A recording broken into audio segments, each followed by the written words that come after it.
Today's episode is a very special one because it marks the beginning of my new series titled A Discourse With, where I talk with independent creators and discuss about their journey. This first episode features Blesson Varghese, a freelance visual identity creator who designs with attention to detail. Goes by the username at BlessCreatics on Instagram. He has also the distinct credibility of starting two very popular hashtag trends that has now amassed followers in the thousands. I hope you like this new series. Enjoy.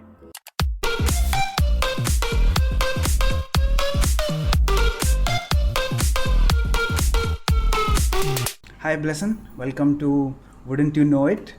So, first of all, thank you very much, Asit.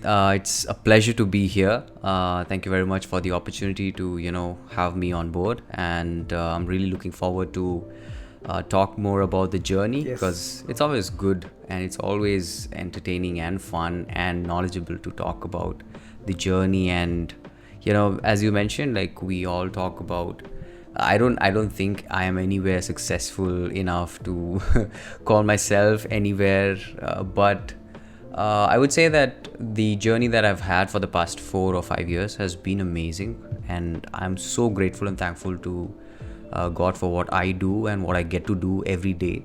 I wake up every day and I'm looking forward to work. That is something that not many of the people or probably young guys my age don't have. So I'm very much thankful and mindful about that. And I would like to talk about whatever stuff that you would like to discuss and probably share some bit of value here and there. Yes, of course, sure. So let's begin with your beginnings. Like, how did you end up in the design field? Like, is it something you wanted from the start? Is it something you thought of pursuing while you were in college or in school? So how did you come here? Like, what all small things happened in your life that made you tilt towards the design instead of going in India, especially everyone is after engineering or medical. So this is a completely different line, right? So what made you go this way? Absolutely. Yeah. So just a bit of background for people, those who are listening, that I did my graduation in BBA. I hold a graduation in Bachelor's in Business Administration. That's the only educational degree I have other than my school education. And so while I was on I think 5th semester. So how things work here is obviously people might relate that you have campus placements in your 5th semester. So I appeared for the campus placements, just usual stuff, like I wasn't looking for placements and things like that. To be very honest, I wanted to be a doctor. I know it sounds very strange, but it is common. It is quite common. Yeah, it's the same common theology that people have in India and common perception regarding career or profession choice, just as you mentioned, doctor, engineer, things like that. So for some reason I wanted to be a doctor, and I took biology in my 11th standard, and few months in I figured out this is not for me. This is absolutely not for me. I am never going to pass this out. Forget about MBBS. I was finding it hard to even pass out my class tests or let's say half yearly exams and things like that. So it was things like just these a quick circumstances. Question. How much did you actually score? So in my 11th annual exam, before that I was a very average kid. I wasn't too bad, I wasn't too good, I was average. I used to pass out my exams like first division, 60%. I was good, I wasn't too bad at it, but 11th standard messed it all up, like real bad. And I just couldn't cope up. I also shifted my school. That was also one of the reasons you don't get to really cope up with the changes. Anyway, 11th standard I passed out like with somewhere around 51%, and 12th standard got a little better and I scored somewhere around I think 61% or something like that.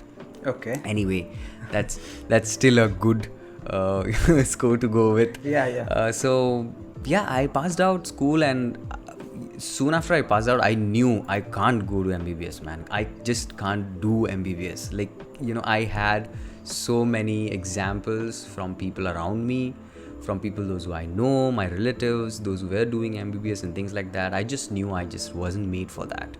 And obviously I opted for PMT examination, but I didn't appear for that because I wasn't really keen to get to MBBS. Anyway, me with my parents decided that I'll be going for some other course, and that's where I jumped upon BBA for some weird reason, because it seemed like a very general course. It's not too much focused on any subject, but it's a very general perspective.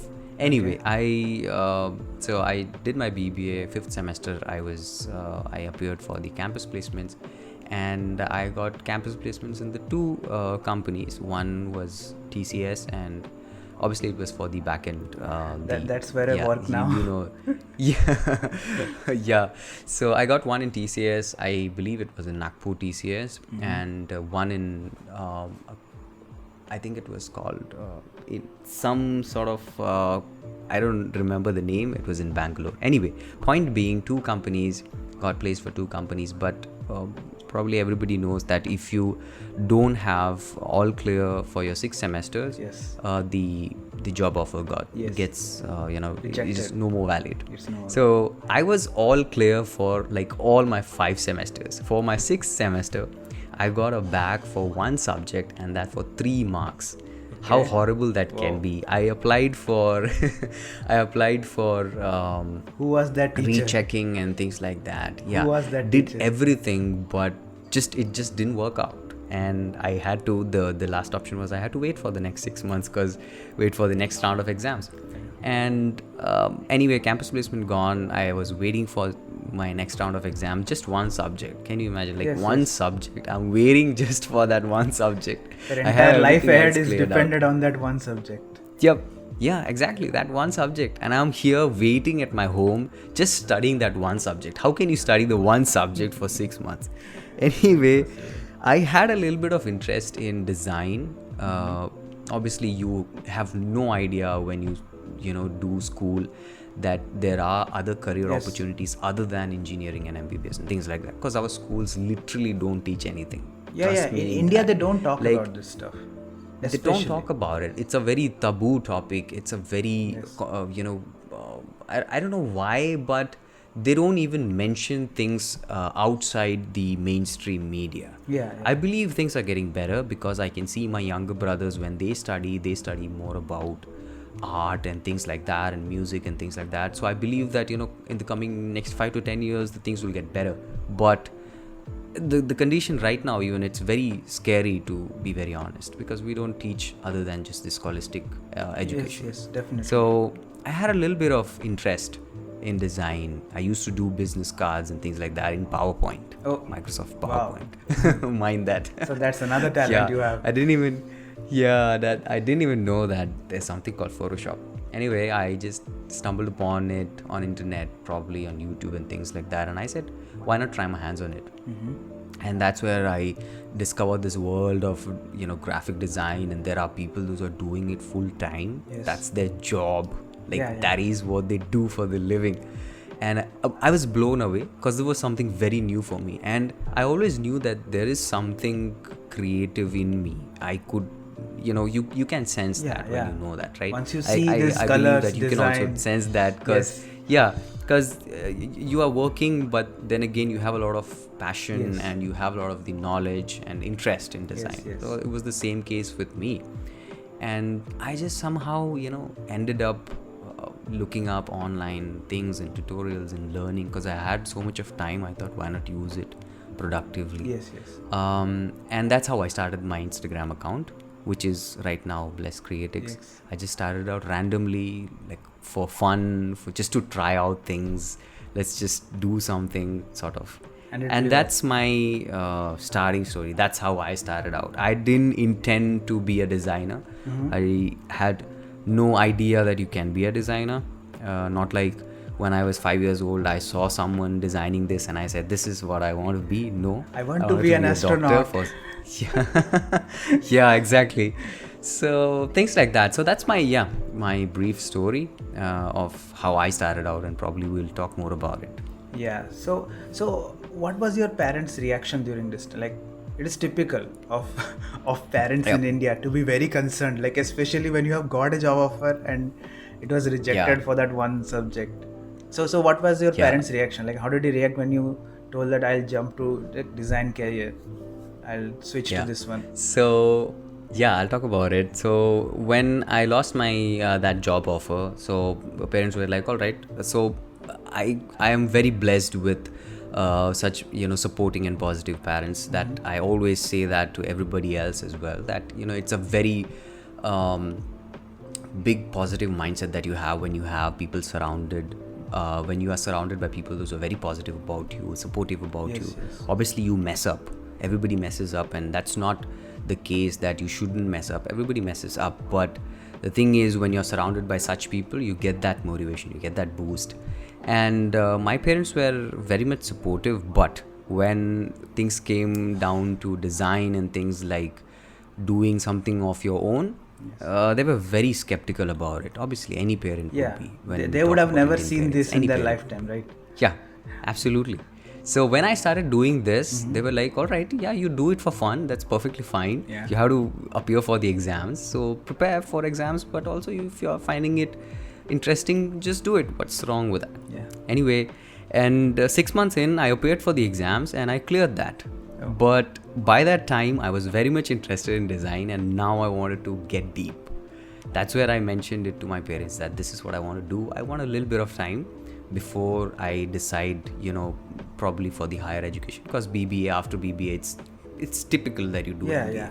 So I said just a little bit of time, and by that time I worked so hard, I did my level best that I can do something that can prove it to them that this might work, something like that. So I was just day in day out, I was just hustling hard. That's what hustling is called, I think. I was just grinding it day in day out, trying to put up as much work as possible, trying to learn as much as possible, and basics and theories and all of these things. And mind is that I don't have yet any income to pay for any sort of course or any sort of online resources that are paid, because usually that's what happens.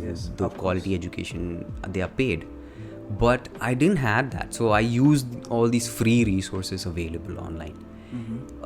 By God's grace, within like 2 months or so, I got my first client, and I was like, this is so good. And I told my parents, but they were like, okay, fine, but just got one. Really think, yeah, you just got one. Do you really think that you can survive with these things? But my father was very supportive. He always had this, he always told me this, and he even keeps me saying this, like, it's way better to do something of your own than to go for a 9-to-5 job. So I always had that push from him, like, do something. And when he saw me doing something on my own, he was very supportive of that. So I got that extra boost from him, and I kept going, and just started getting a few more client projects, and regularly it started coming in. I started spending more time, taking it more seriously. And at that point of time, my parents were like, all right, so if you think this is a good path, why don't you look for some sort of courses, like offline design courses, like if there's some sort of master's degree for design or things like that, why don't you pursue that?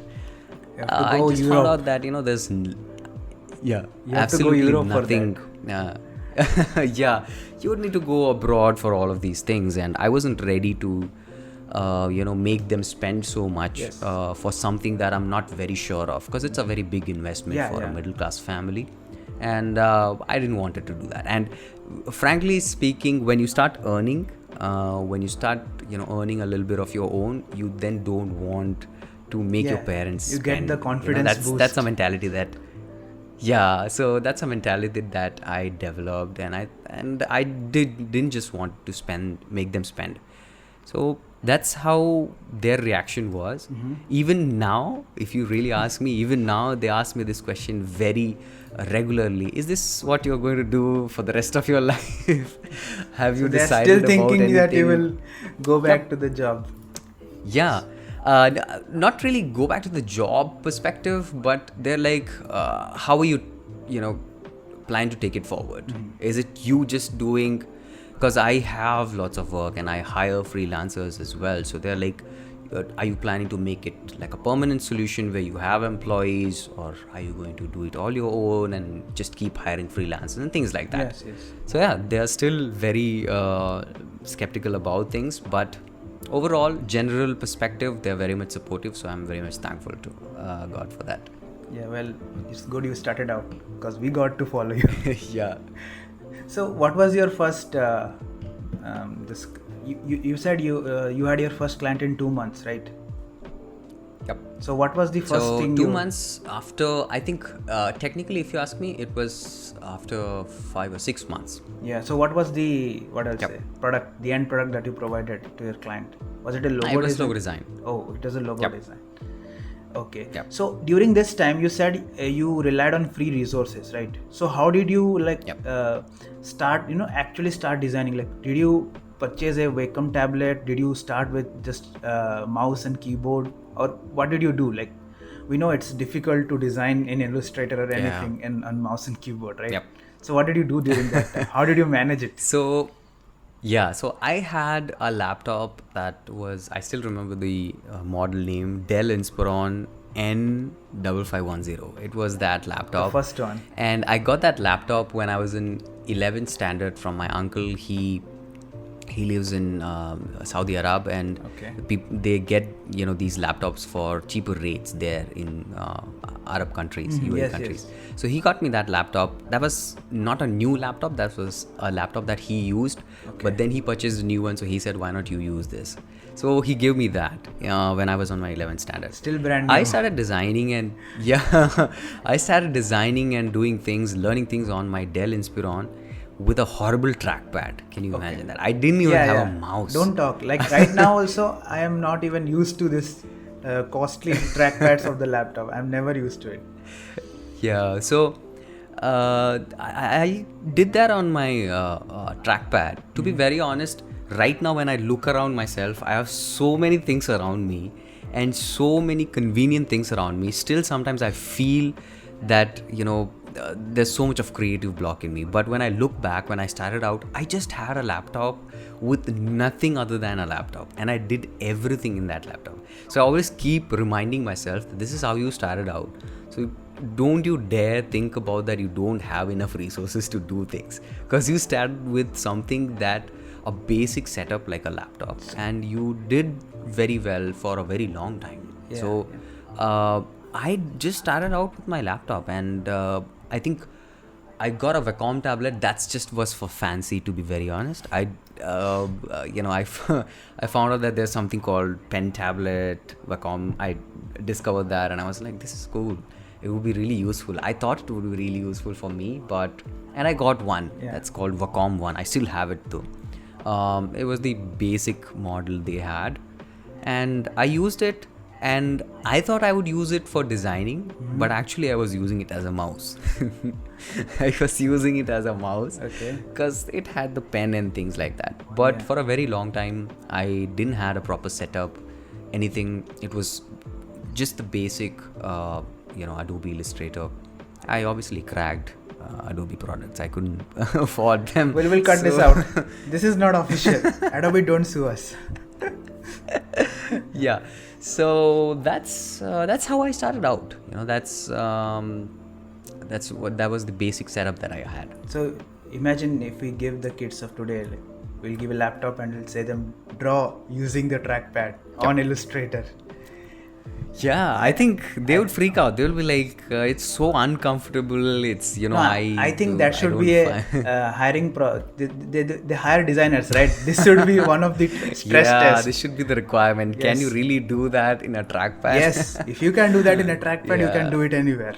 You are hired. Absolutely. All the designers, if any designer is listening this, keep this in mind. Any HR, anyone who is listening this, okay? Anyway, so moving on, you are doing freelancing, right? So was it something that you decided, or was it like earlier you thought you wanted to join some XYZ company and you didn't like it? What was your thought process? Like, freelancing is not easy, right? So it is like starting your own business. So what was the process? So I had no idea about this freelancing, even the term freelancing, because obviously you are not taught. Yes. You just figure it out. You discover it somehow that there is something called freelancing. So when I started out, I just thought of, my thought process was I will do it for a while, maybe join a company that, hires designers and things like that. But I was very much fortunate to find good contacts, international friends, those who were designers, those who were doing this.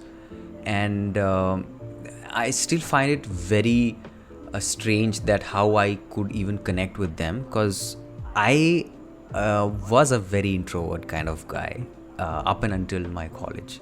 Very introvert. And when I say very introvert, it's like too much of that. And so much that I wouldn't even want to talk to people on phone. Oh. Forget about talking in person. Well, it was on phone too. That's something. Yeah. So, but I don't know how did it happen. I just happened to connect with people online, especially on Instagram. I connected with people like Connor Fowler. If there are designers listening, there are people those who are into design industry on Instagram. They're doing quite good, and I got the opportunity to connect with them, and they were so good enough, kind enough to help me out with informations and things like that. And what I figured from what they told me was, there are two paths that you can take. Obviously, go to an agency, work under them, or work as a freelancer. Yes. And when I heard the whole concept about working under an agency, I didn't feel that I could do that. Okay. I didn't feel that I could work under someone with creative constraints, because when you work under an agency, you have limited creativity. Yes. You can't go aboard this. You can't really do things out of the box.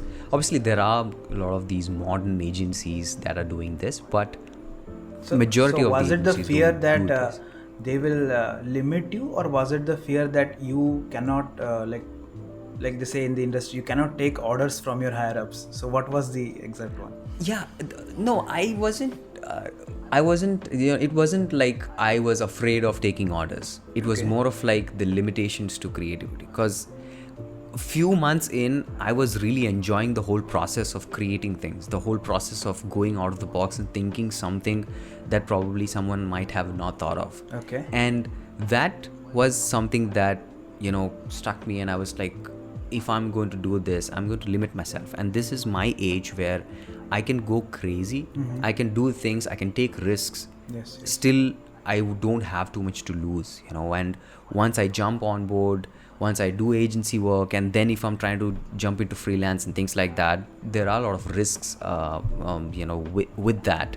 So that was my thought process. Moreover, that I liked working for myself, and I liked the idea of freelancing, and I just thought that let's just jump on it, let's just look at it and see how it goes. So that's how I jumped on freelancing, and I didn't had any set plan in my agenda that this is what I want to do or this is what I will do.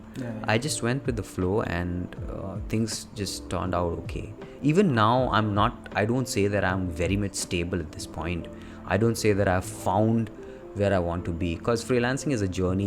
It's a process where you find out a lot of things about yourself, about your business, about your journey.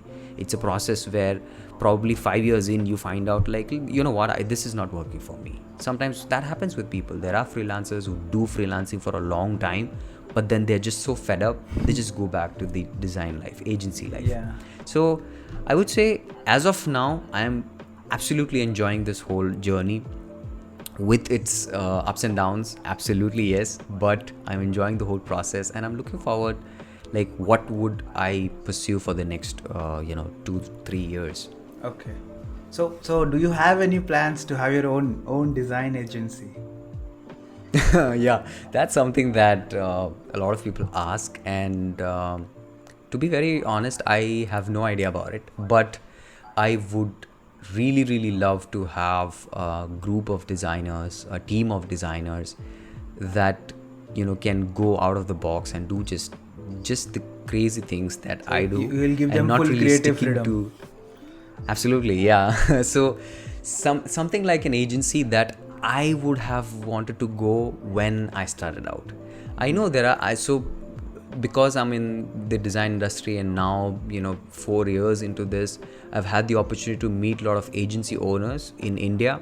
We don't have much agencies in India, but Yeah. the ones that are available and that are doing good, I've had the opportunity to talk with them, and some of them are really going overboard with these things. They're really opening up their opportunities. They're opening up these platforms for other creatives, which is a very good thing. So I think there's very much scope for that, but I'm not rushing into anything. I do hire freelancers, so I have a lot of contacts even now. So when and if things come together, I would really love to set up an agency and get going. Bless Creatics agency and co. Yeah. So yeah, hopefully we'll see how that goes. Yeah, I definitely hope you have your own agency soon. That will be great. At least we'll have something Yeah. worth. Hope so. Yeah. So right now you have got a lot of experience, I would say, in designing not only logos. You are also now a visual identity creator, as you identify yourself, right? So Yep. when you started out and now, what is the difference in your design thinking process? Like, how did you think of a logo design or any design that you used to do, like back when also you're doing in PowerPoint? So how did you think of a design? And right now, how do you think? Like, you have all these tools now, iPad Pro, Apple Pencil and whatnot. So what has changed between the thought process from that time to this time? Yeah, that's a very good question. So I would say, when I look back and compare things, when I look at design, how did I used to look at it when I started out? It was just design for me. It was something that looks good, quote unquote, looks good. It's quite nice. It's cool. That's what I used to take it forward. And I had no idea about the ins and outs of designs and the theory behind that, the psychology behind things. I just designed that looked good. Visually, something that looks good.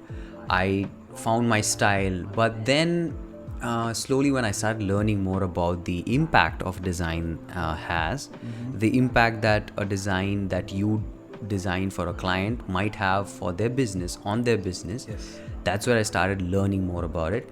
And now, if you really ask me, I find it as a problem solver for the client, because every client comes to you with a problem. What's the problem they have is probably they are really not finding it together to come up with a visual system or an identity system that they would like for their brand, but they come to someone like me who is good at it, and they would like my expertise on it, and I solve that for them. So it's more about collaborating with the client for me now. It's more about really getting on board with the project with them and really solving all of the issue with them, not really just doing my thing, but really getting on board with them. So when I work with clients, when I start out the project, I make it absolutely clear that I will be doing a lot of calls on and off, a lot of emails on and off, because I don't want to be just an order taker, somebody like, hey, can you design a logo for me? Cool, I'll pay it for you. Fiverr guys. They'll be like, this is what we want, and then all right, so see you after 2 weeks. I'll probably expecting a logo design, and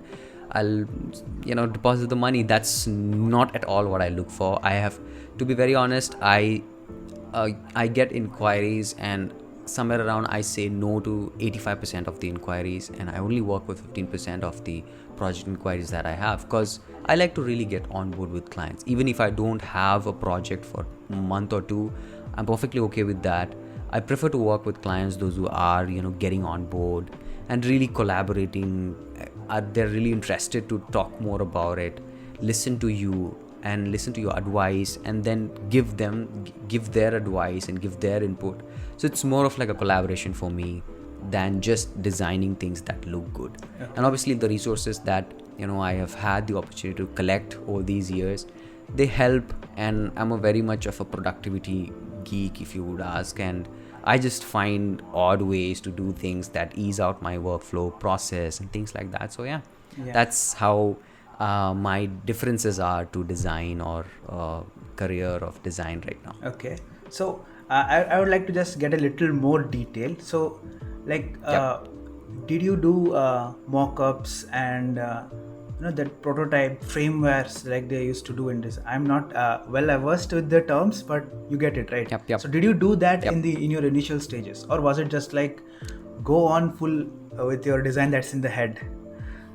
Yeah, so for a while I had no idea about these mockups and things. I just knew that Adobe Illustrator you can do things, you can export PNGs, JPGs and just send it to them. So I just used to do that. But very soon I found out that there's something called mockups, and that's how people display their work, present their work.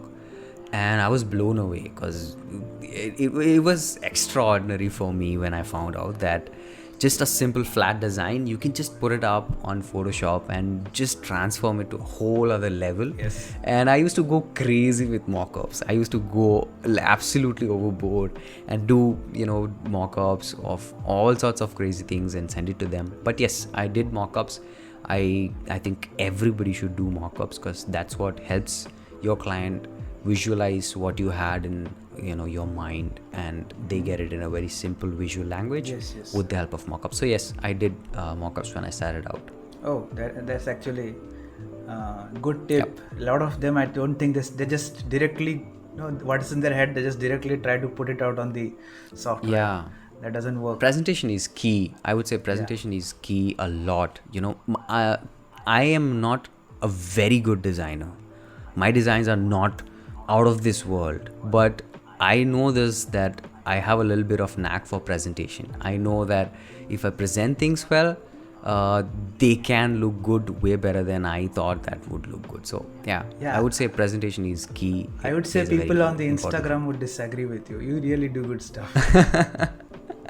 So, quick question. Yeah, but we'll come to companies and all, but right now a quick question. You said you only accept 15% of your clients, right? So majority of them are Indian, or are they from outside India, like foreign? So when I started out, I was very much fortunate enough to get clients, international clients. Okay. I don't know how. I wasn't targeting them. I wasn't looking for them, or I wasn't reaching out to them. I just got these clients and they happen to be international clients. Yes. So I had this experience with international clients from the start itself. The moment I started working, my first client was from Belgium, I think. It was Belgium. He was from Belgium. And then I had clients from Australia and New Zealand and things like that. And my first Indian client actually came after a year I was into freelancing. Oh. So for a year, I was working with these international clients. And I heard people talking about Indian clients that they are so bad, that they don't give you money. Yes. And they are not really willing to pay that much for a design. And I was like, why won't they do that? Because all the experiences that I have had are quite okay, so it's not that bad. But when I got the first Indian client inquiry, that's when I found out that they were not wrong. They were really right about it. It's nobody's fault, to be very honest, because the market has been perceived in that way. Especially the Indian and African market, it's perceived that way, that budget is the biggest factor for them rather than the value that you provide. And it's nobody's fault. It's not designer's fault, it's not the consumer's fault or the client's fault. It's just how the structure is made. But when a designer, like let's say there are 10 designers, and when 9 of them charge $5 for a logo and only one of them charge $500 for a logo, obviously the client is going to go ahead with these $5. But think about this, if there are 10 designers and 9 of them charge $500 and only one of them charges $5, then things change. Yes. That's where the whole change happens. And I believe things will go ahead slowly. But answering your question about Indian clients, because I had experience with international clients, when I had that bad experience with Indian clients, I was like, I really shouldn't focus too much on Indian clients. And when we talk about 85% of the clients that I reject or probably set apart because they don't align with my work process, I would say only 10 to 15% of the clients are from India. Okay. All the other clients, among those 85%, are from international clients. Okay. And the ones who accept, in the accept ratio? Yeah, the ones I accept, they hardly have Indian clients, to be very honest. But recently, I've had the good opportunity to work with quite amazing Indian people. But I would say from that 15%, somewhere around like 2 to 3% clients are only Indians, because that's just how it is. I can't help it. I've tried my level best to work with Indian clients and give my services, but recently I've got the opportunity to work with some of them, and it has been an amazing journey. We'll come to companies. We have few other things to go through before we come to companies. Yep. So shed a light on your daily schedule. Yes, like. Yeah, so my schedule, if you ask And me, before you start, I don't know if I'm pre-COVID and this post-COVID. Let's differentiate. To be into very that. honest, pre-COVID and post-COVID didn't make much of difference for freelancers like me, because we have been always working from home. It's been always the normal for us. It's just that now others are finding it, oh, this is what it looks like for a freelancer. It is very good. It's very comfy. So there's not much of a difference. Only difference is I live with my parents, and I have a younger brother. My youngest brother is 7-year-old, so you can imagine how things would be him having around. I have my second brother who is right now pursuing his engineering, so he's in the 4th year, so he's 20 years old. He's right now here as well because of the whole pandemic thing. So that's what has changed. I have a lot of people around me now, but they are okay understanding about that, because my parents know about this, my youngest brother knows about this. So it's okay. So my schedule, it keeps changing, to be very honest. I don't have a very set routine like Jeff Bezos or things like that. I don't have that, but I do have few routines that I follow as far as my schedule is concerned. So I'm a very devoted Christian, and if you ask me, because my father is a pastor means a missionary, so he handles church and things, and I have been born and brought up in that family. And to be very honest, if at all anything and everything matters to me in this world, is the fact that I have been given this opportunity to be in this world and to serve the community. So that is priority for me. That is priority, and even with work things, I keep them as priority. So that's my philosophy and my ideology for life and career and things like that. So I wake up, it totally depends. I'm not a morning riser. I can't just afford that. So that has been all of us. Because also one of the reasons, because I used to get up early when I was in school, but the reason, one of the reasons why I now work a little late nights, because everybody's around, and I like to have that calm and quiet environment. I completely understand. You can only work. Yeah. So I hope you understand that. So I get up at around 8 or 9, somewhere around 9 something, 8:30 or 9 something. And I have a morning routine where I spend a little bit of time reading the Bible and meditating a bit for somewhere around like 45 minutes or so, 45, sometimes even like an hour or something. And then I jump on, because right now I have a lot of stuff going on. I have podcasts, I have newsletters, social media and client work, and your social media profile, portfolio things, and all of these things. So I have developed a system that helps me to keep all of these things organized. I forget a lot of things, and calendars and events are my best friend. So even like a small thing that I have to do, let's say get back to someone's email, I jot them down as in my calendar as an event, so that I get the notification that this is what you have to do. So I use the simple calendar app, and I jot down everything that I have to do for that day, the previous day itself, and I just go with that. And I don't have a work structure as per se. Yeah. But I do follow Pomodoro timer. If nobody knows, Pomodoro timer is something that is a technique that a lot of people use. It's a very famous technique. If you Google it, you might get it. It goes like you work for 25 minutes or 30 minutes and then take a 5-minute break. And then again get back to work for 30 minutes or something. You do that cycle for 4 times, and then once the 4 times cycle is completed, you take a long break of somewhere like 30 to 45 minutes or even an hour. I see. So it's like breaking your work structure in small chunks rather than just sitting one long stretch. You break that down. So that's how I do my work. I don't have a set routine of this to this much time, because I live with my parents and you have responsibilities as an Indian kid. Yes. You have to go and get groceries or go to the market and get things and all of that stuff. People outside India won't understand this.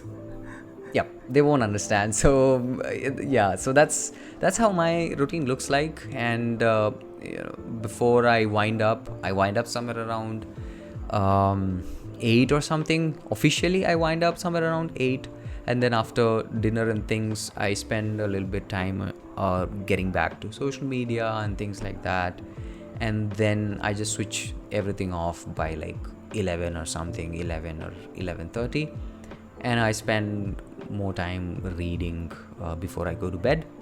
And that's just what my routine looks like. Anywhere in the middle of the day, if I get a little bit of free time, you will see me just having my Kindle on and just reading. That's what my whole day looks like. So there's nothing interesting about my schedule. It's quite a usual schedule that I have. People usually think successful and people get up early in the morning, sleep early at night. It's not for me. I don't know. It's not for me. Yeah. I think it totally depends on the preferences and the situations that you are in. See, I wouldn't mind getting whatever the preference was before. COVID has broken everything. Absolutely. So you get the idea. You cannot say that this is what I am or this is what I do.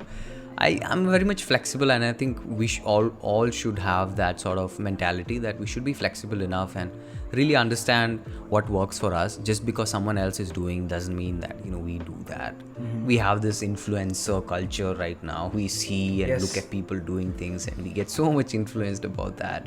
And I have figured out and understood that if it works for you, just go for it.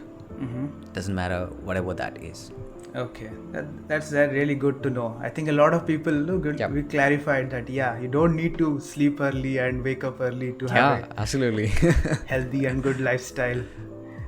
So so this day and age social media is important, right? But we can see like Instagram and all, it has become oversaturated. So do you think like this oversaturated social media like Instagram, and some of them also use TikTok and Facebook, do you think, not only for designers, I'm asking as a independent creator in general, do you think it still works, or is it time to like switch to the niche platforms? Like some of the niche platforms have popped up in recent times. So what is your opinion on that? Should we stick on the oversaturated ones, or should we jump on to the niche ones? Yeah, I would love to talk about it, because I have experience where I started on Instagram all from scratch, and that was my main source of clients for a very long time. So I can speak from a personal perspective and really shed some light on that and share what my personal experiences have been. This is what I have figured out, and this is what I always recommend people, that social media, you don't have control over social media at all. So it's a very scary place to be, because the owners and the people, those who are running this thing, they want to earn, they want to make profit. They are not there just for helping you out or something, whatever they say. It's all marketing. It's all under that shed of marketing that people do. So when I started out on Instagram, it was a very good place for designers, because there were very less number of designers back in 2016, 2017. It wasn't as saturated as it is right now. Just like we have engineering colleges in like every corner of our country, I think that's what the whole structure of Instagram is right now. You have designers popping up from like every corner of that platform. Like you will see, and like 40% of them are just blatantly copying somebody's work and putting it out there, to be very honest, frankly speaking. Recently you called one out, right? Was following, copying your work. That was horrible. That was horrible. So to speak it from a designer's perspective or even a creator's perspective, I think it's very important that we find out what's the nature of social media platform. Right now, Instagram is very good for community building. If you are someone who is focusing on building a community of anyone, let's say readers, let's say dancers, let's say creative people like videographers or photographers, things like that, or even designers. That's what I niche down in. And it's a very good place to build a community, a personal brand. I wouldn't say it's a good place to get design clients at this point, because it's so saturated that every other inquiry or potential clients you get are just searching for the cheapest designer out there. And guess what? There are like hundreds of designers who are charging ridiculously low than what you charge. So there's a very low % of margin that you're gonna get spending this much of time. And I used to design only for Instagram. I used to design or post things only for Instagram and no other platform. But late in 2018, I think, I figured out that, I need to get going and I need to grow my reach and how I get clients and things like that. So that's where I decided that I'll be jumping on board and, getting myself a website and also focusing more on the other platforms like Behance and Dribble.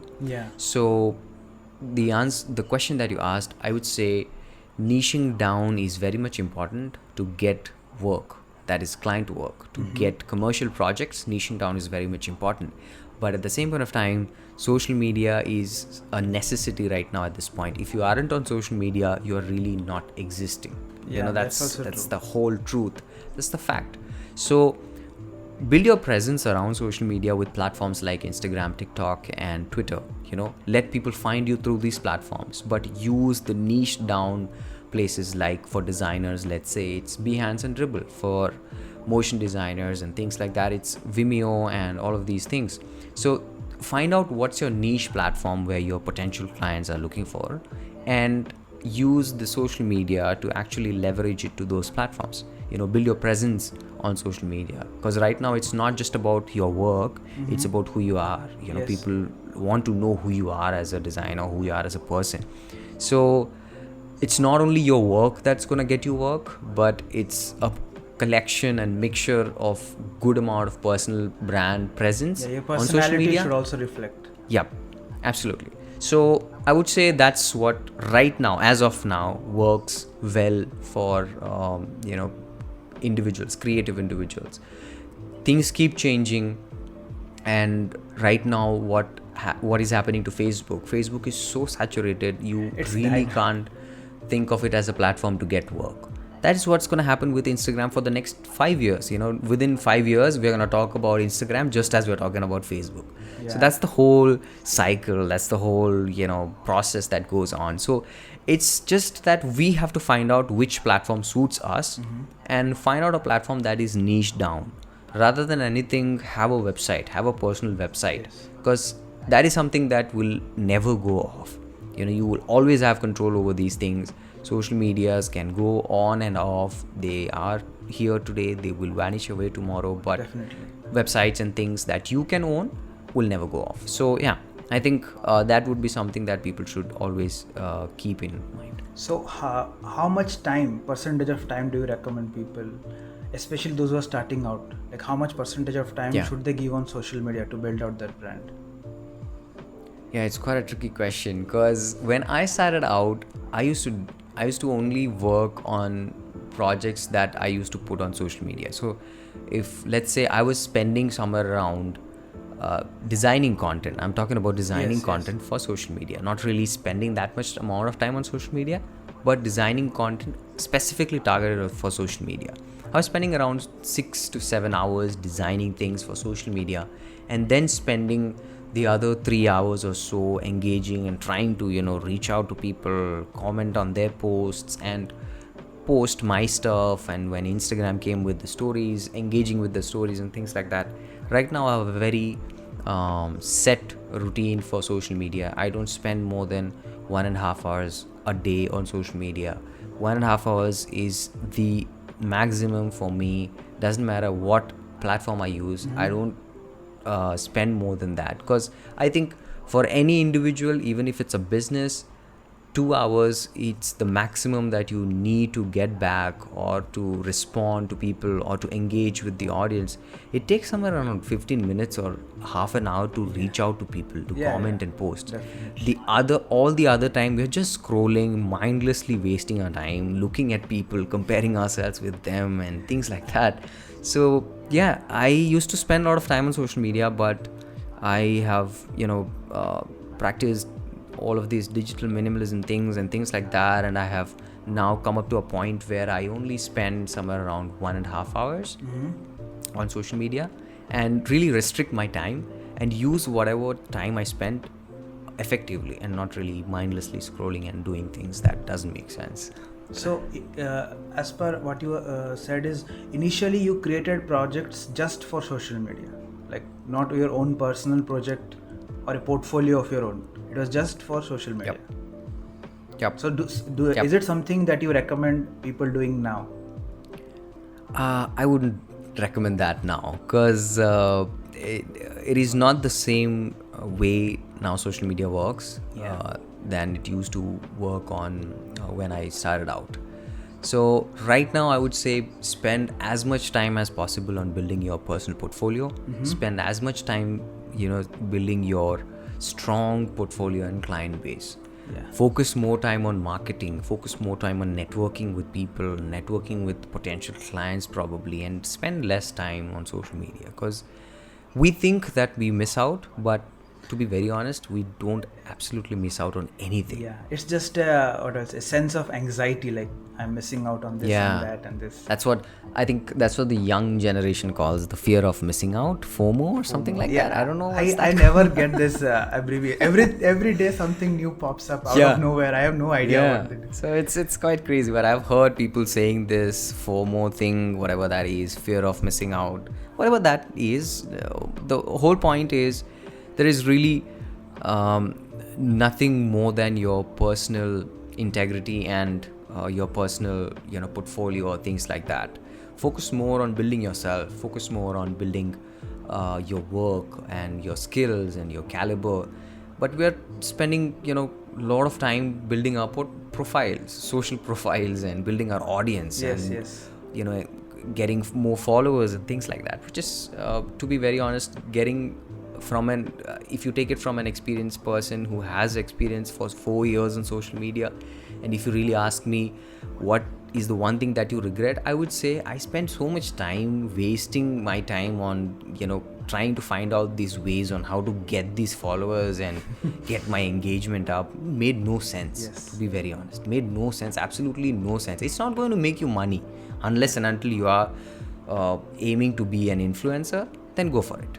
But for someone like it's just a perspective, as you can see, like for example, let's say compare Apple to Samsung. Like Apple sells maybe 2 phones in India, I'm just giving an example, but Samsung sells 400 of them, but the profit is of Apple is more than that of Samsung. So it's all about how much you give an example, right? So 9 of them have $5 and one has $500. Some might think that is ridiculous, but then some other might think that is quality.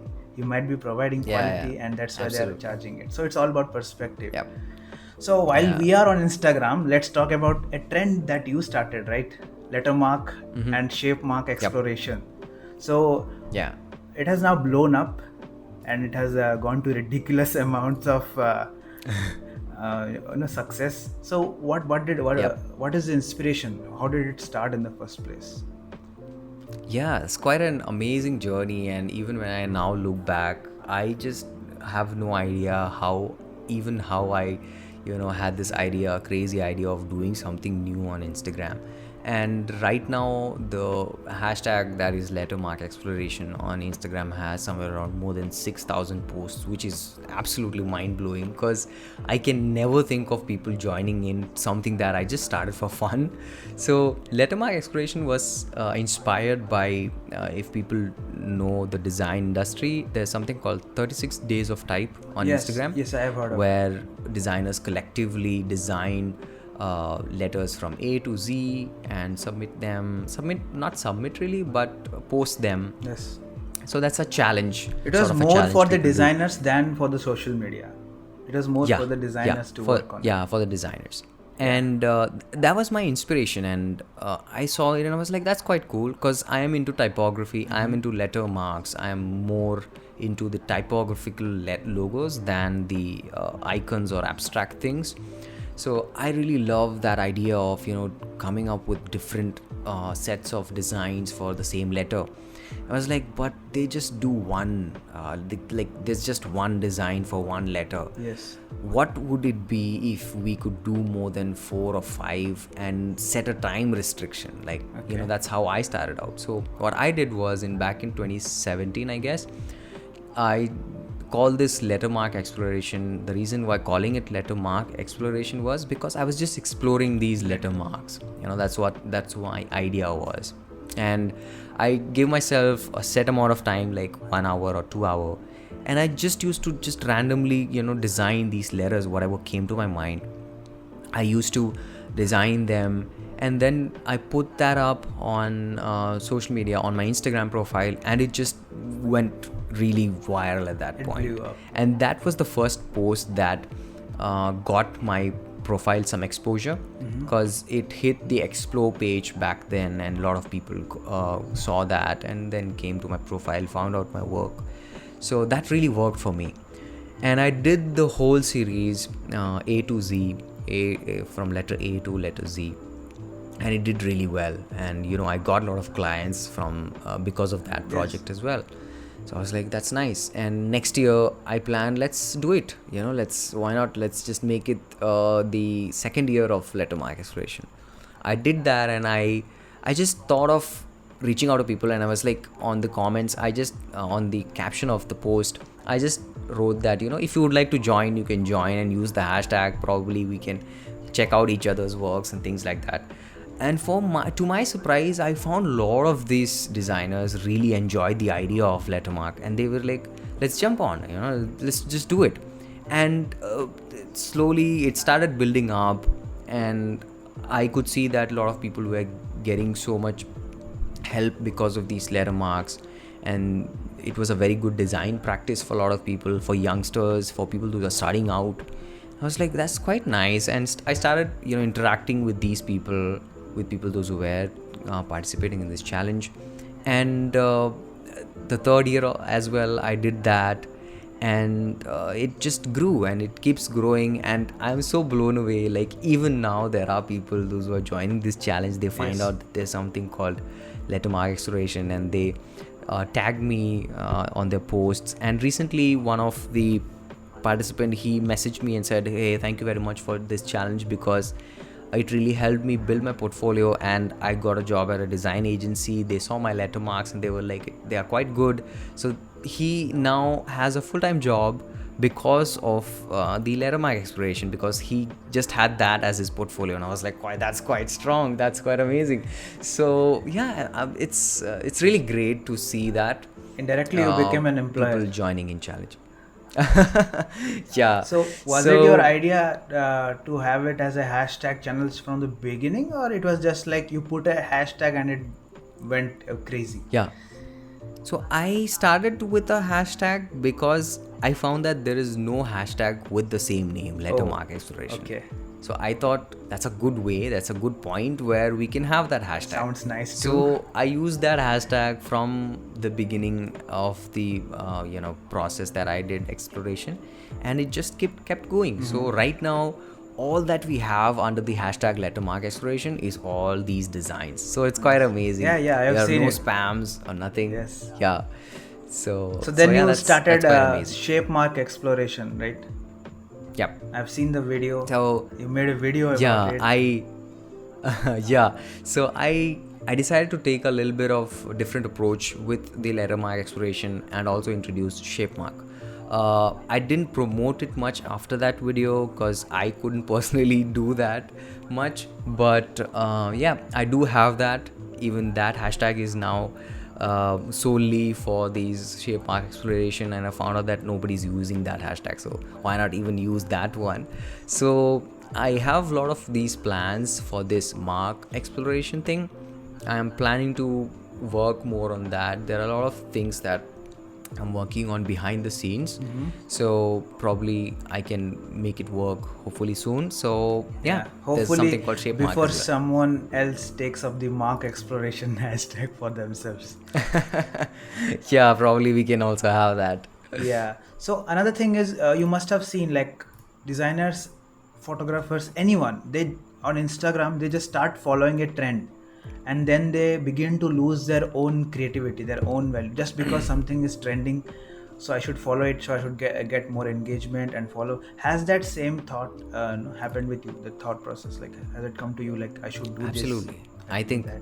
Yeah, I think this is something that happens with every individual creator, but we need to understand that it is way more than that. Yeah. Jumping onto trends just for the sake of it just doesn't do good for us. Sometimes it works for a lot of people. Sometimes they get viral and they get really good with that trend, but trends come and go, and that's what the nature of trends Yeah. are. And if you are really focusing on just getting famous overnight and then the next month not really having any sort of value in this world, then probably you go for trends. You go up, then you come down. Yeah, absolutely. Because social media is something, like one day it can take you to the highest levels of fame in a day, but bring you down with the same level of, like harm, and same level of, the same level of fame that you had will go down to the same level of broken image that you have in social media.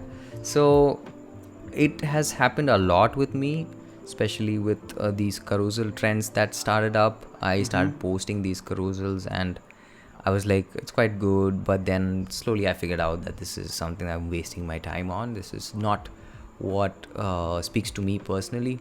So I just called it off, and I'm quite fortunate to have a mindset right now where I'm focusing on what I want to do and not really, leaning on to these trends, but focusing on what the real purpose is behind my design career. Yes.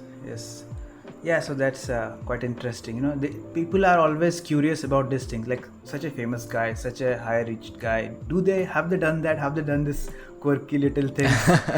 So yeah, I think for sure. I think a lot of people might have done that, and we learn from our mistakes, right? Yeah, but unless and until usually you do these people are mistakes. curious, like so and so, Yeah. actor, actress, and so comedian. Have they done Oh, this? yeah. Have they done that? Have they done this ever? This is so yeah. Coming to that, just a few little questions. Do you spend more time on Netflix or YouTube? So I am not at all a person who likes movies and things like that. I know that sounds Okay. very weird, but I'm not a fan of movies, especially fiction movies. I just don't get these things. I don't know. I just feel like I'm wasting my People have time. their choices. No problem. Yeah, so that's how I am. I rarely watch movies. I only watch it if I'm with someone, and that's the only time when I watch any sort of movie. I think it's been probably like I haven't watched a movie in 2020. Can you imagine that? Can you believe that? that's I watch a movie that's the truth. almost every 2 days. Yeah, so you're a movie freak. So I don't watch movies.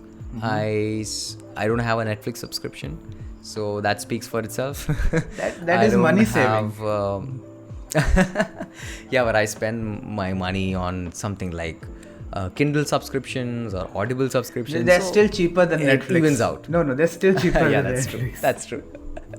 So yeah, if you ask me Netflix or YouTube, obviously YouTube. I spend more like I don't spend at all on Netflix, so YouTube it is. Okay. So yeah, last few questions.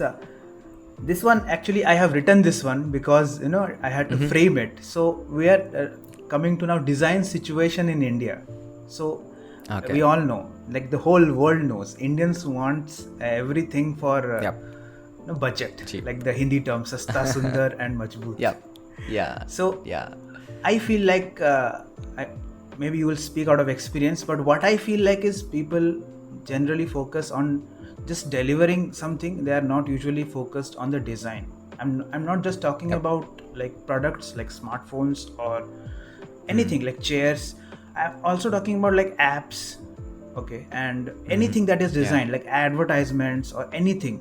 There is a certain level of emphasis on design on those foreign products, foreign ads that we see in our Indian TVs, but the same doesn't reflect in Indian companies. So do you think like due to this budget constraints that companies think that design is something that is not at all required, or do you think that Indian people in general don't care about design, so that's why no company is focusing on them? Yeah, so I think it's a two-way process, like just as I mentioned about a designer charging $5 and the other one's charging 500. I think if you provide them, for example, if companies start providing these quality advertisements or quality products or quality apps, and once you feed these things in them, then people get used to it. Now they wouldn't be happy with the other ones. So a lot of these things depend on what are you actually feeding onto your consumers. A lot of things depend on what are you actually feeding onto your clients or your target audience, things like that. But our Indian companies are very smart enough. They know that our Indian audience don't care about it.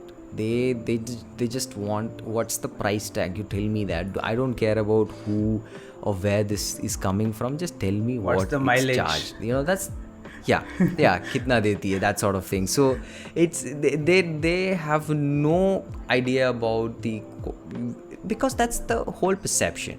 That's how we have been taught. We have been born and brought up. So things are changing. I don't say that things are not changing. I don't say that India is like so behind these things, but there is a lot of more room for improvement. Yes. That is what I will say, because we have so many good talents in India, so many creative talents in India that we can do way better than the Western countries. I find that there's so much of potential. Even I speak from a designer's perspective. I know there are a lot of these designers who are so much talented, but just because of these circumstances, they really can't put it out there. They can't put their work in place. So it's this mindset that the consumers and the ones those who are providing these sorts of things, both of us have to understand. Let's say there's a movie, there's a very typical movie that comes out, let's say the whole typical Bollywood style movie. We know what's gonna happen. It's just the boy and girl. The boy likes the girl, and then the girl's father doesn't allow her to talk to that boy. The boy is from a poor family, and then the boy says that I love you so much. The girl says that I love you so much, and then the girl threatens her father that I'll run away with the boy if you don't allow me. Then the boy does things that makes girls. This is the whole typical idea of a Bollywood film. Let's say people produce that film, and that does like way good than a very good storyline, very good set, cast and actors and things like that. So if we as audience are really not going to appreciate that form of art, why would the people those who are really producing that form of art will care about it? Yes. So I think it works both ways. We as consumers and people those who are as clients, they need to understand that if they don't demand good work, how are people going to actually produce good work? Yeah. So the production and demand has to go equally together.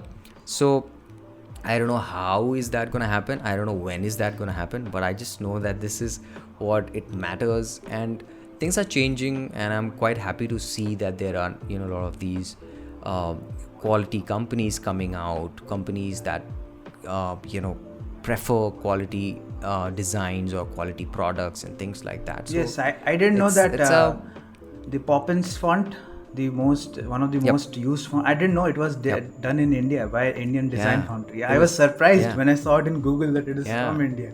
Yeah, absolutely. So it's by an Indian type foundry, and that's what I said. There are a lot of these things that we Indians are very good at. And the best part is that we are creative and we have that in us. It's just that we are not allowed to use it for its fullest potential. Yeah. If you look at these tech companies and CEOs, they're all Indians, and somehow they've just cracked that code of Yes. getting our creative potential out, because that's the whole perspective.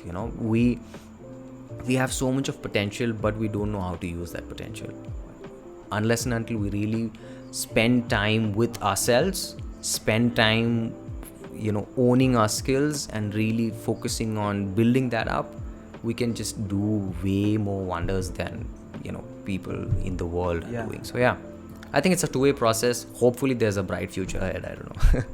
So yeah, coming to that, design theft, that's also pretty common in India. And what I typically seem to find on the internet, people don't usually care who has created the design or who has illustrated the design. They're just more concerned that this design is good and all. Personally, I like to know, like, even if it's a meme, I like to know its origins. But usually people don't care about it. So how do you think that we deal with this design theft? You must have heard recently, like the Dukaan app and Khata book, they had tussle going on between the app design just copied. So but the general people, they didn't care about it, right? There was no fuss over it. It's just a legal case that we're hearing, but until it was legal, nobody even cared. When spices were put on it, a legal case appeared out of nowhere, then people are interested. So how do you think, like, we can get interest in people that please do care about small creators? Because I know in abroad, they do care. They do care who has done it. They will, even their friends and family will try their level best to promote it, that this is done by so and so guy. Please don't use it for yourself. But in India, nobody does that. How do you think we can change that mindset? It all starts have you with faced it? The education. First of all, have you faced it? Absolutely, yes. Yep, absolutely, yes. And the one we recently talked about, right? Yeah, that's just one of these like horrible thefts that go on, and to a point where right now I am like, how am I supposed to deal with these things? Because there are so many people actually pretending that they did that without actually crediting anybody. Have you found your fake profile yet?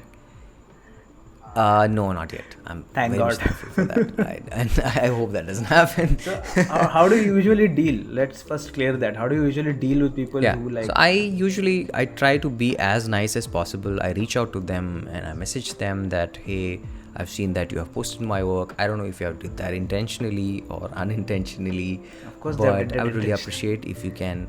if you can, take it down, or if you have posted it as an inspiration, then give the credits in the first line itself.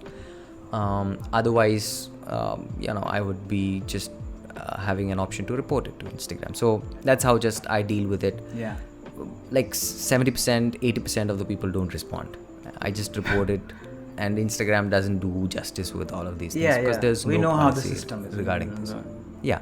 So I think it all starts with the right education and the right mindset that we are taught. In schools and things, we are never taught the importance of art.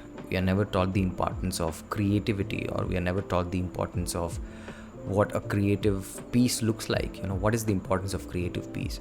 When we look at these art pieces and they're sold in millions and millions of dollars, what is the really what makes it so much valuable? It's not that they painted it with 24 karat gold. They just painted it with the same acrylic paint that you have. We usually say like, why this went for 1 crore? We can paint it at our house. Probably it looks like somebody splashed the paint in the wall and canvas, and that just costs $100 million. But there's more to it. There's more to than just colors and patterns and visual elements.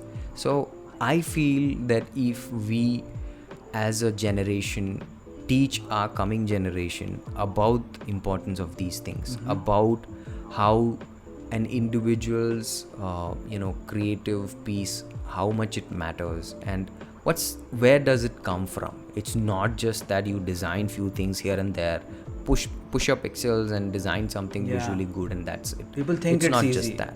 People think it's easy. So just a basic education system, I think that will make a lot of changes and improvement.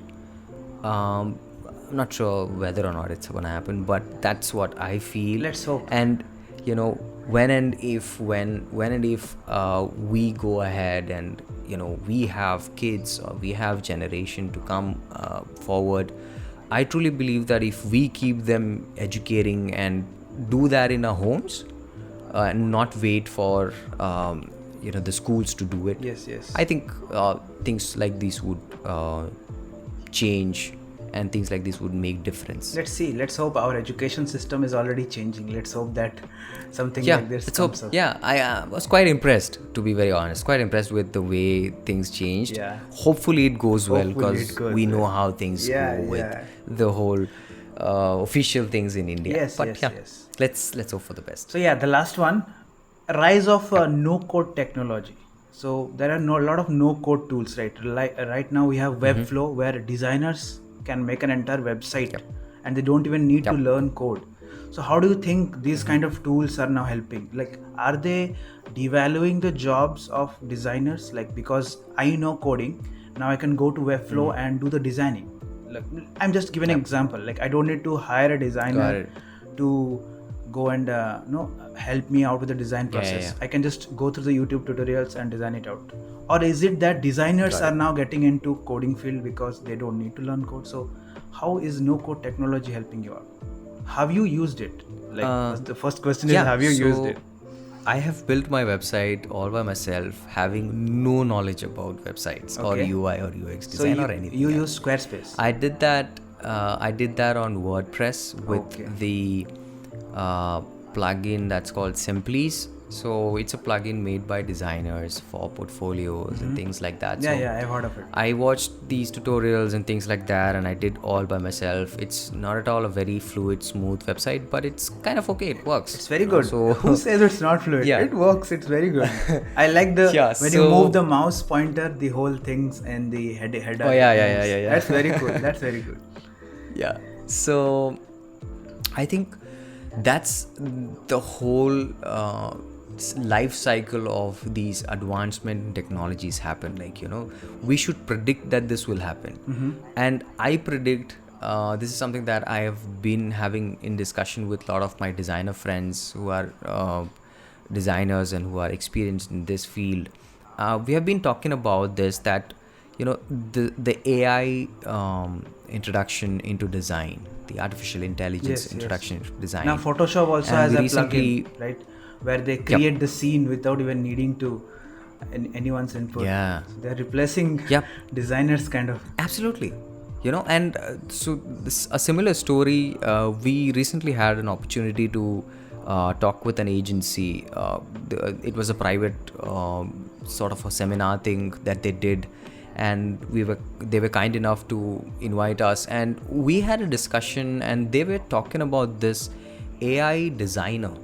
So it's a legit AI sort of a designer. So it's a AI robot that's a designer, and the agency did a trial test for like a year or so, and the AI robot actually designed logos for that agency. All right, that agency gave the inputs to this robot, and it designed logos for them. Now obviously it is not as fluid as it is. It's the first generation of these things, but you see the potential, right? You see the potential where it is headed, and with how crazy fast these things are developing, we can predict that. Who would have thought that there would be driverless cars in 2020? Who would have thought in the world? It is now commonplace. The thing is, I am surprised. It's now a commonplace. Yeah, in the US it is commonplace. Like, you see a driverless car. Oh yeah, that's a driverless car. Then nobody is even bothering. Our Bollywood films used to depict it as a horror scene. Yeah. Driverless cars. were part of a horror scene. Yes. Now you look at the US roads, you will find them everywhere. So see how the development is going with all of these things. And I feel when we're talking about no code, it's obviously something that was gonna happen. People should have predicted this, because that's how the whole of the technology is advancing into. Look at these painters and artists. I feel so bad for them, because these digital art have now made it so easy. Someone who has no idea about art, just using an Apple Pencil and Procreate in iPad, can do some crazy things that probably a painter would take like years and years to do it. But I think it's just how the process it is. We have to just accept it and just get along with it. I know someone, his name is Ron Shakel, I think. He runs his own institute called Flux Academy. He does this Webflow courses and things like that.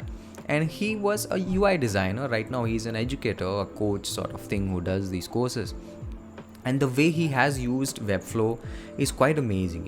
He now does everything on Webflow. And he says that earlier, if he used to work on 3 projects per month, right now, because of the Webflow thing, he can now work on like 8 to 10 projects per month. Okay. It's just an example. So he has made use of that no code thing because it's now easier for him to design websites. Now, will it replace website designers? I don't think so. Okay. Because there's more than just visual side of it. There's more than just making a website look good. There's a difference to making it look good and to make it work for the brand. And it works in all fronts of design or website or marketing or advertising or whatever you want to call it. And the reason why website designer is a website designer is not just because he knows how to code, but he knows how a website should work. So anybody can, in that sense, anybody can just put up a website with the help of these Webflow tutorials and just say templates. That I have did it. But really not having the idea of having a hero image, or what's the size of a button should be, what's the color psychology, and all of these things matter. So I feel no code is a good step ahead to design and to the advancement of technologies, and people should have predicted it. I now say that I can predict a lot of these automations for designers.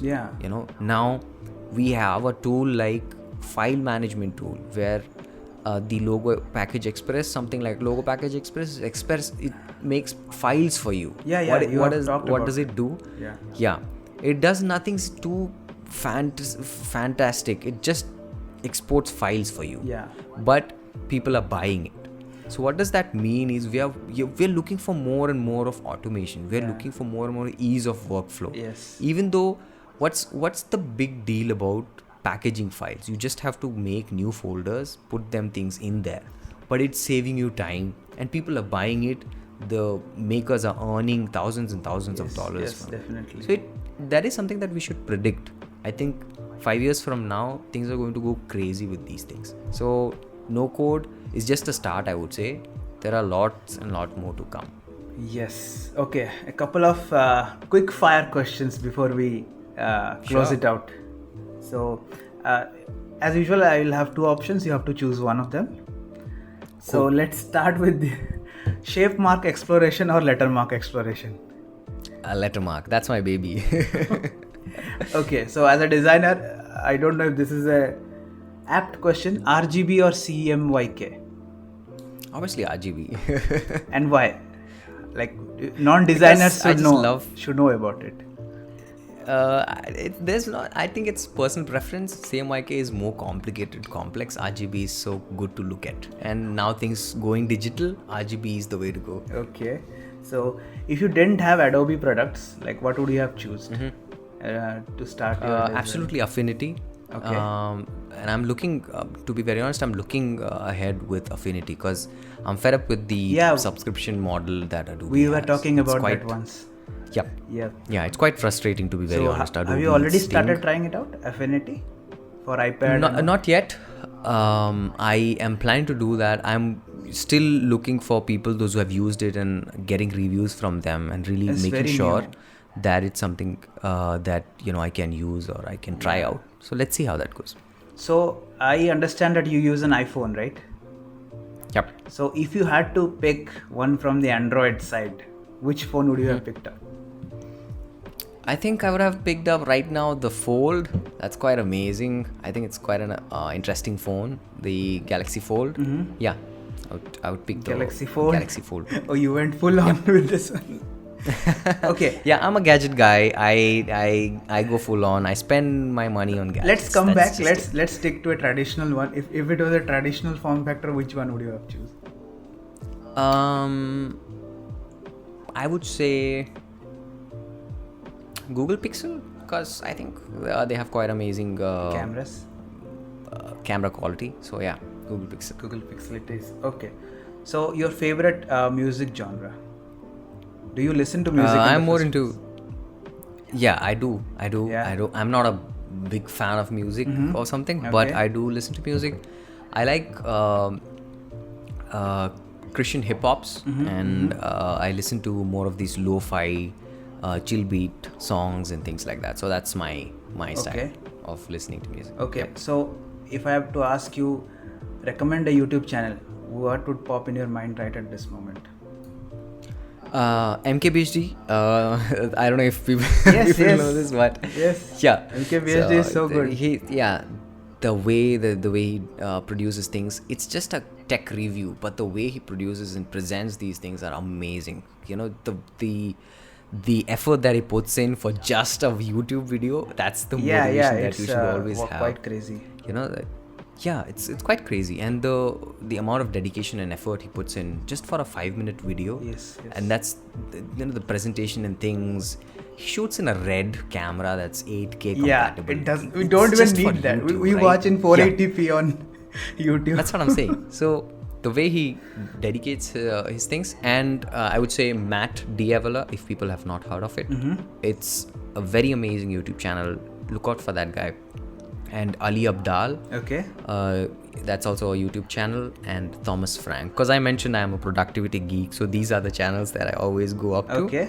So yeah, these channels I would. And similar from Instagram, whom would you recommend? Instagram accounts. Oh, there are a lot of Instagram You accounts. can just settle with three. We can just settle with three. Yeah.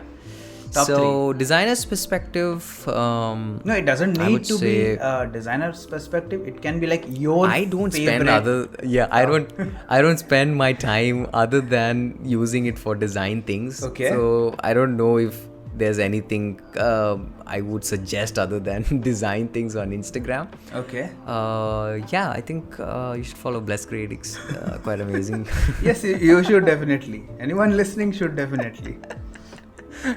Yeah, jokes apart. I think Michael Janda, if you know Michael Janda, he's an amazing guy who is providing a lot of these free resources for freelancers. It's not just for design, Okay. but for freelancers. He has a course going on, but he's providing a lot of these free resources on Instagram.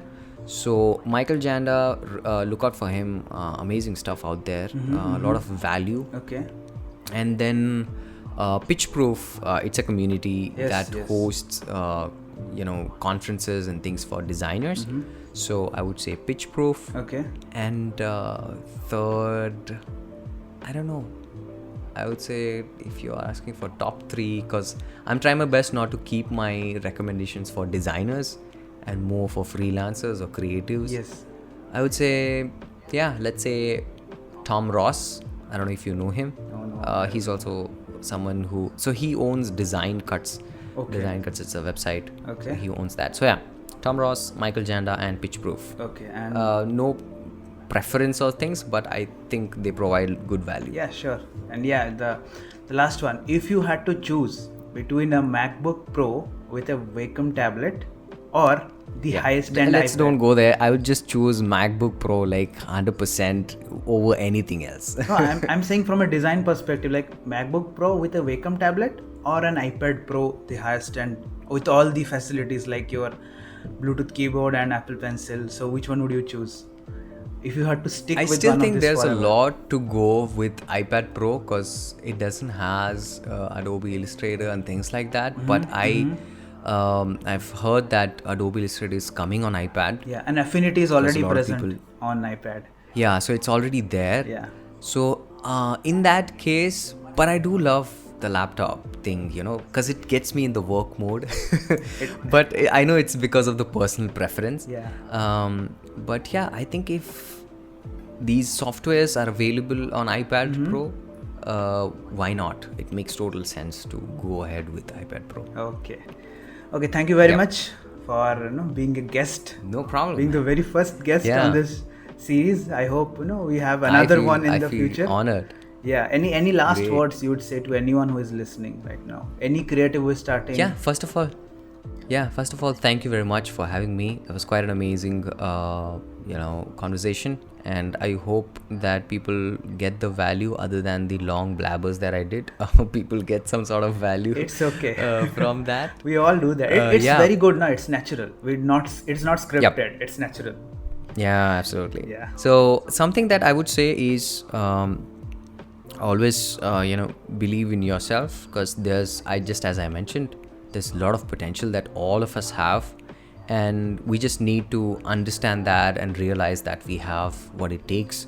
We just need to tap in that potential and just get going with things, and always believe in yourself and work hard. There is no other substitute to working hard. There's no shortcut to anything, and more than that, just live life to the fullest. Yes. That's all I can say. Yes. If you don't enjoy doing anything, just don't worry about things that matter to others, or if that's what people are doing, if you don't enjoy it, just there's no point of doing things. Yeah. So yeah, believe in yourself, work hard, and live life to your fullest. Yes. Don't get stuck in the 9 to 5 job. Just don't do your yeah. job. Sometimes if that's what makes you happy, just go for it. Why not? Just No, I'm saying if that's what makes don't you do work from 9 to 9. Come back home. You have your Yeah. family. Go and enjoy with your friends. yeah No need to be employee of the absolutely. month. Be grateful for things, these Yeah. there's absolutely Yeah. no sense of Yes. aiming for that only. Yes. Anyways, thanks a lot. And to my problem. listeners, if you enjoyed this podcast, do not forget to give a follow and go to Apple Podcasts and leave a review if any one of you is even listening on Apple Podcasts. And yeah, we'll see you in the next one. Thanks.